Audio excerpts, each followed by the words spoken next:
Halo Sobat Budaya. Tahu nggak sih, kalau suku dalam adat Minangkabau itu bukan sekadar nama? Suku adalah identitas yang melekat pada diri kita sejak lahir dan akan terus kita bawa seumur hidup. Di Minangkabau, suku menjadi penanda garis keturunan yang diturunkan dari ibu. Yang menarik, adat Minang melarang pernikahan antara orang yang memiliki suku yang sama. Ini namanya eksogami, dan tujuannya untuk menjaga keharmonisan dan mencegah perkawinan sedaran. Dalam setiap suku, ada sosok yang sangat dihormati yaitu Ninik Mamak. Mereka adalah pemimpin adat yang bertanggung jawab membimbing dan melindungi anggota sukunya.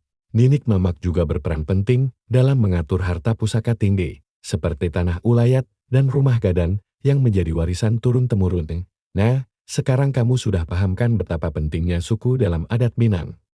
Jangan lupa like, subscribe, dan share video ini ke keluarga dan teman-temanmu ya. Sampai jumpa di video berikutnya.